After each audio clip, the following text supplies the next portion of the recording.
Oi, gente, tudo bem? Hoje eu gostaria de trazer também outra reflexão. Faz tempo já que eu quero falar sobre o assunto, que é sobre o espectro autista nível 1 de suporte, aquele que muitas vezes é alvo de capacitismos. Hoje eu estava assistindo algumas aulas sobre Anísio de Silveira. Ela foi uma psiquiatra muito importante brasileira, revolucionária. Não vou falar sobre ela agora, nesse momento. Se tiver curiosidade, joga no Google, porque faz muita diferença a gente que quer entender um pouco sobre saúde mental, conheça o trabalho dela. Ela esteve muito presente na reforma psiquiátrica, foi uma mulher muito corajosa que olhou o louco com um olhar diferente, humano. E eu comecei falando do autista e tô falando agora das pessoas que têm algum tipo de transtorno mais grave, como as psicoses, por exemplo. E o que tem a ver tudo isso, Poliana? Eu estava aqui refletindo sobre a natureza humana. Eu sou muito apaixonada pela psique humana, muito. E todos os dias eu reflito muito sobre isso nas minhas leituras, nos meus estudos, a cada contato com os meus pacientes, e percebendo a mim mesma nos meus movimentos internos, cíclicos, quase que, eu diria, lunares. Não são quase, não, são lunares. São fases que nós mulheres passamos, né? Essa semana mesmo uma paciente comentou sobre o ciclo menstrual e como isso impacta no treino, ela estava falando, na academia, né? E ela sentiu fraqueza, ela sente o corpo mais frágil mesmo, né? Diferente, né? Do momento que o corpo não está lá. Então, nós somos cíclicas, nós mulheres, muito cíclicas. E o que tem a ver tudo isso, Poliana? Parece que não tá falando nada com nada. Começou falando de loucura, tá falando de autismo, agora já tá falando de ciclo. O que eu quero dizer com tudo isso? Que as minhas reflexões foram profundas com relação à natureza da nossa psique humana, né? Da nossa psique. Porque a loucura, como nós podemos assim chamá-la, né? Eu cheguei a uma reflexão hoje de que assim como o espectro autista, ela também é um espectro, né? Então a loucura ela tem como se a gente tivesse uma palheta de cores. Uma palheta de cores que vai desde a cor mais escura, por exemplo, se a gente pegar o vermelho, quantas tonalidades de vermelho existem? Né? Então existem várias, desde a mais escura até aquela mais clara, chegando ao branco, a cor branca, né? Desde a preta até o branco, existe uma variedade enorme, né, de cores ali, de tonalidades. A psique humana, ela não é diferente. Se a gente pegar, por exemplo, uma pessoa que é altamente espiritualizada, dentro do espiritismo eles podem chamar de uma pessoa que tem a mediunidade desenvolvida. No meio espiritual, a gente já ouve muito falar que todo mundo tem os chakras, que todo mundo tem os sentidos que podem ser desenvolvidos. Uns já nascem mais desenvolvidos, outros menos, mais fechados, os chakras. Então, esses sentidos, além dos 5 sentidos físicos, né, mais naturais, tem esses outros sentidos internos da alma que são ou podem ser desenvolvidos. E aí eu refletindo sobre toda essa bagunça, eu amarro da seguinte forma: nós somos seres humanos. A nossa psique ela funciona mais ou menos de uma forma semelhante, né? Nós temos várias formas de personalidade, temos os transtornos de personalidade, temos os temperamentos. Então, nós temos uma diversidade de formas de expressão da natureza humana, da psique.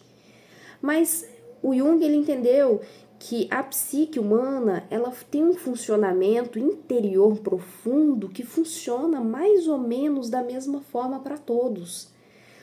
Por exemplo, o que você quer dizer com isso?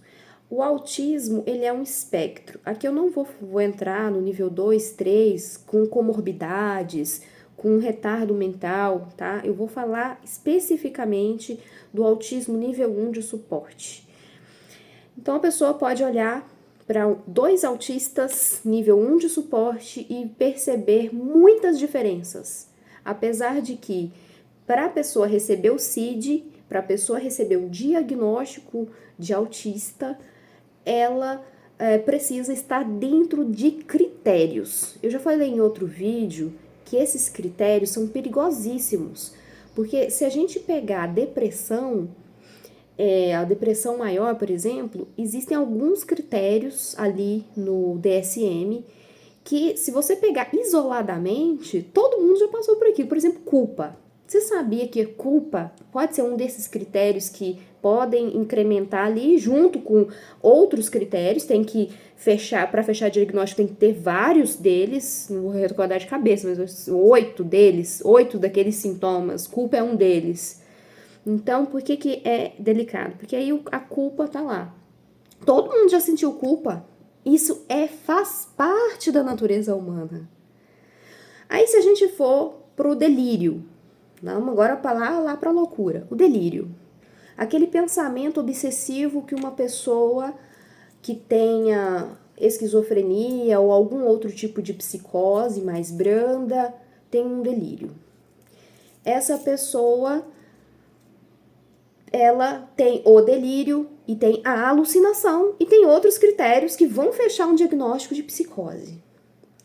Só que o delírio é também uma característica que é humana. Porque quem nunca andou na rua meio desconfiado de que alguém tivesse atrás, correndo ali, ou seguindo, ou perseguindo, né? Isso faz parte da natureza humana e do inconsciente coletivo, porque a maldade existe. Então, nós, principalmente mulheres, infelizmente, somos mais acometidas porque a violência, ela é mais prevalente contra a mulher, né, a gente não precisa nem entrar nessas questões sociais, que isso é muito óbvio. Então, a mulher sendo mais vulnerável tem maior chance de ter pensamentos delirantes que podem condizer com a realidade, pode realmente ter alguém atrás dela, mas pode não ter. E aí, o que diferencia um delírio que tá com o pé na psicose ou que tá com o pé num transtorno mental grave de um delírio passageiro, e o que vai fazer a diferença entre a saúde mental e a doença? É profundo falar sobre a psique humana, porque todo mundo tem tudo isso dentro. Todo mundo tem essas manifestações. E há pessoas que são extremamente sensíveis a todas essas manifestações internas. E essas pessoas mais sensíveis são mais abertas e vulneráveis a transtornos. Se não conseguirem se ajudar, serem ajudadas. Se não conseguirem a ajuda do profissional, tá com acompanhamento, ter um autoconhecimento, só autoconhecimento não basta sozinho. Falo isso por experiência própria. Então a gente entra num caminho espiritual, por exemplo, acha que tá abafando, que sabe tudo de si, que já... Eu, sendo autista, digo que eu tenho uma lupa dentro de mim. Então eu tenho um pé, eu passo na borda, né, dessa loucura, desse limiar entre o inconsciente e o consciente, porque eu tenho uma lupa dentro de mim e tem muitas mulheres, principalmente mulheres, mas homens também, extremamente sensíveis, que olham para dentro de uma forma muito intensa, são extremamente introspectivas e conseguem perceber camadas muito sutis do seu próprio inconsciente. E isso significa que a pessoa abrir o seu inconsciente de forma voluntária, ainda por cima, porque o autoconhecimento profundo é isso, é você abrir as portas do inconsciente de forma voluntária, é uma coisa que também traz seus riscos. Nesse limiar entre a saúde mental, entre a saúde e a loucura e o desequilíbrio total. E aí, outra coisa é quando esse inconsciente se abre sem a pessoa ter um controle sobre isso e a pessoa começa a ter muitas manifestações do inconsciente de forma muito forte e presente. E isso traz esse desequilíbrio total dessa psique, a pessoa perde contato com a realidade. Então, parece que eu estou misturando tudo, mas é uma reflexão profunda. Se você conseguir amarrar essas histórias todas que eu estou falando, você vai entender onde eu quero chegar. Eu quero chegar que o ser humano é um espectro. E quando a gente fala de autista, a gente está falando de espectro. São várias pessoas que podem estar ali naqueles critérios do DSM, que falam que a pessoa está enquadrada no espectro autista. Mas você pode olhar para uma pessoa autista e falar: essa pessoa não é autista coisa nenhuma. Ela não parece ser autista, como eu já ouvi tantas e tantas e tantas vezes. Você está querendo justificar o quê atrás de um diagnóstico? E para que serve um diagnóstico? Simplesmente para a gente se taxar, se justificar, como já disseram várias vezes, ou para você entender a si mesmo de uma forma mais profunda. Porque é que o autismo, no meu ponto de vista hoje, com os estudos que eu já fiz, e olhando para minha história e para mim hoje, é isso. Porque se eu falar para uma pessoa, eu sou introspectiva, eu tenho alguns comportamentos repetitivos, eu tenho restrições sociais, eu tenho dificuldade na comunicação social. Uma pessoa que não é autista, ela pode dizer: eu também tenho tudo isso, não sou autista? Não é isso que define. É a mesma coisa do que eu falei da loucura, do delírio, de todas essas manifestações que são parte da natureza humana. O que diferencia não é isso. O que diferencia é a intensidade. É se aquele sintoma, se aquela característica influencia seu modo de vida, seu estilo de vida, se ela traz prejuízos na sua vida social, na sua vida de trabalho, se ela traz sofrimento ou não, se ela traz grandes dificuldades ou não, se a pessoa consegue lidar com isso ou não. Então, o que vai definir não é simplesmente a característica em si, é a intensidade dessa característica. Porque, por exemplo, todo mundo se auto-observa, todo mundo pode desenvolver esse sentido da auto-observação. Mas uma pessoa do espectro autista tem muito mais facilidade, porque ela tem uma lupa interna, então ela vive o seu universo interno e consegue ver camadas e camadas profundas dentro de si mesmo. Isso é bom? Isso é ruim? Eu não vou nem entrar em juízo de valor, porque depende. A pessoa pode não conseguir, a pessoa pode não dar conta de tanta informação e entra um desgaste mental e emocional, porque excesso de informação para uma pessoa do espectro autista gera crise, né? Então, assim, excesso de barulho, excesso de informação, não só externa, interna também. Então, a pessoa precisa buscar um equilíbrio, buscar uma terapia para ela se reequilibrar, para ela saber colocar os pés no chão, os pés no concreto, os pés fora e saber ir equilibrando isso. Quando a gente fala de saúde mental, é algo tão complexo, é algo tão difícil de acessar, de tocar, de apalpar, porque é subjetivo, a gente está mexendo na subjetividade do outro. Como que eu vou saber? Como que eu vou medir? Eu não tenho um raio-x. Se eu tiver com o braço quebrado, eu faço um raio-x e vejo dentro o meu osso. Não existe nenhuma máquina que vai mostrar como eu sinto, apesar de ter as ressonâncias, a gente vê os movimentos cerebrais e a ciência é maravilhosa e fantástica e descobre coisas incríveis na neurociência, mas ainda a gente não chegou nessa intensidade de uma forma tão palpável, apesar desses exames que já conseguem, de imagem que já conseguem dimensionar quais áreas são ativas do nosso cérebro, mas tem coisas que ainda são misteriosas, que talvez um dia a gente consiga. Por exemplo, o nosso coração também existem neurônios ali que também se ativam em alguns momentos das nossas emoções. Então, é muito profundo e complexo a gente tocar na alma. E a gente, enquanto psicólogos, nós temos que ter uma sensibilidade incrível para a gente tocar na alma do outro, ouvir a necessidade do outro, porque a gente jamais vai saber na totalidade o que é que o outro está sentindo. E aí, quando eu volto para as questões do autismo, é aí que eu digo, a gente vivendo na sociedade, a gente teve inúmeros prejuízos.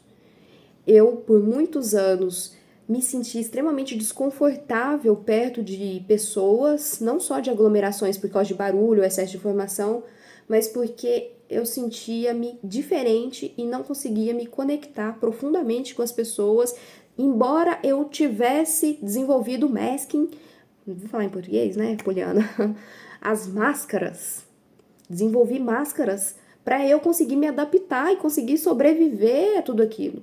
Mas aí, o que acontecia? Eu entrava em crises profundas, não só existenciais, mas emocionais, e crises que culminavam em crises nervosas, em crises de total desequilíbrio emocional, entrava em colapso mental de tanta sobrecarga sensorial, emocional, por não saber lidar com questões sociais, por não se sentir bem, nem se sentir parte, não conseguir se conectar com aquelas pessoas e se comunicar de uma forma natural, normal, como todo mundo consegue. Então, quando as pessoas olham para mim hoje, eu formada em psicologia ainda, e veem o meu comportamento, ninguém sabe o que passa dentro de mim e o que eu já passei desde a infância, a adolescência, que foi extremamente difícil, fase de faculdade, que sofrimento, que tortura.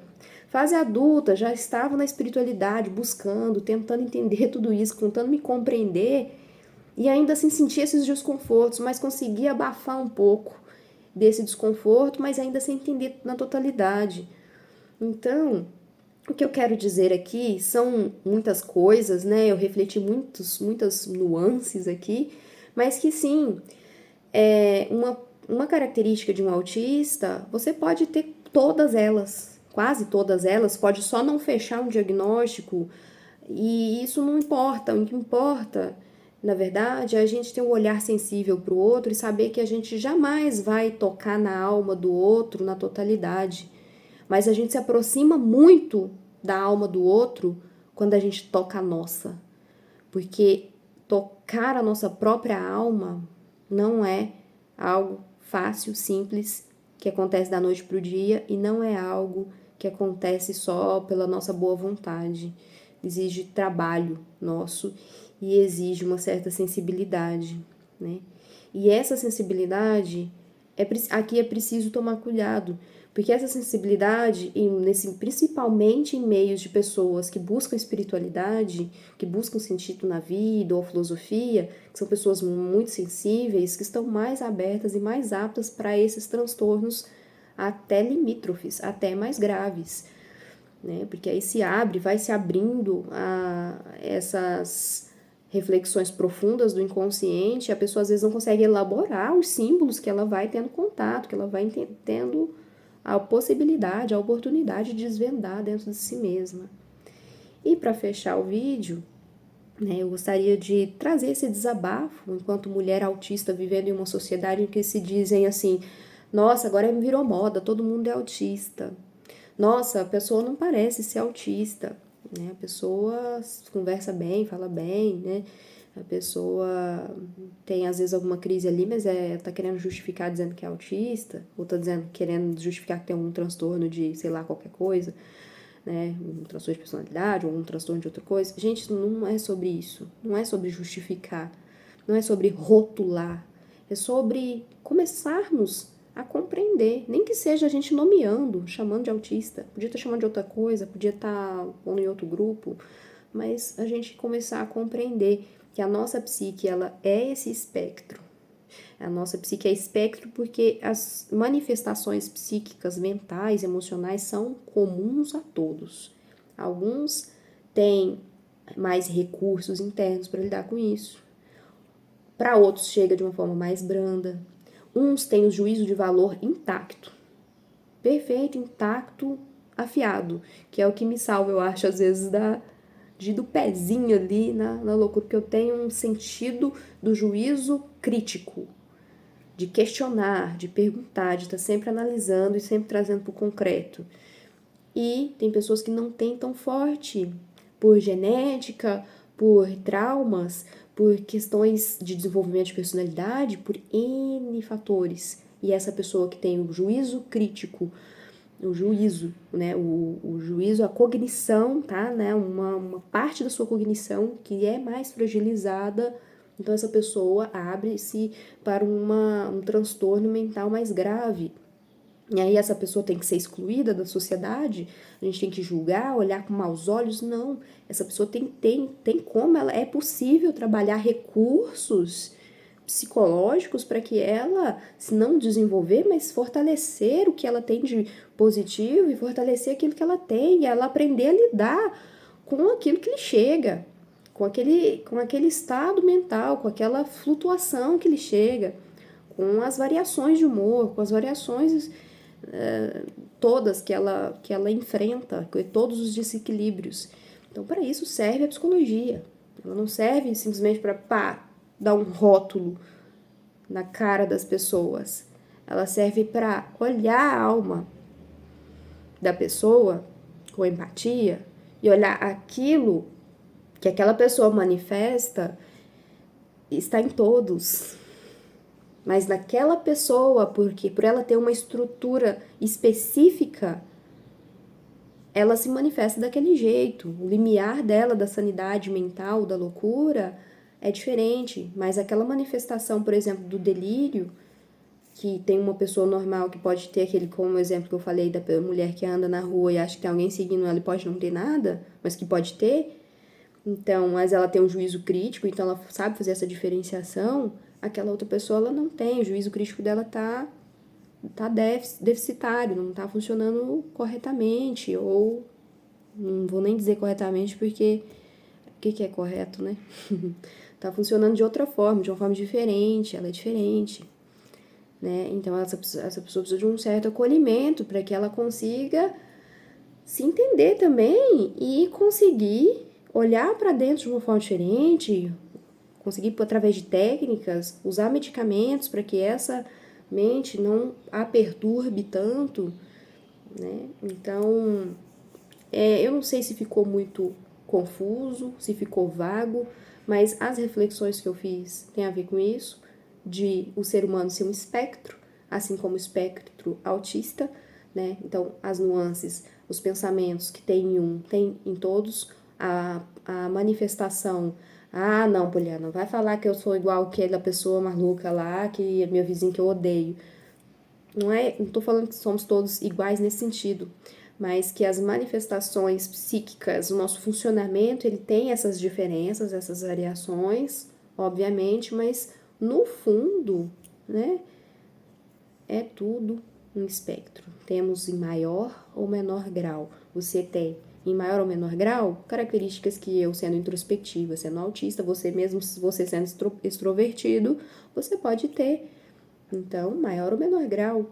Né? E aí, quando a gente reflete sobre isso, a gente consegue ir tocando a nossa alma, olhar para o outro com empatia, com amor, com responsabilidade. Mesmo aquela pessoa que a gente não se dá, não adianta, que não tem o que fazer, a gente não tem conexão, tá tudo bem não ter conexão. Você não precisa estar grudado em todo mundo, não precisa estar amando todo mundo dessa forma de ai, que vão ficar junto. Não, mas o respeito, ele nasce daí.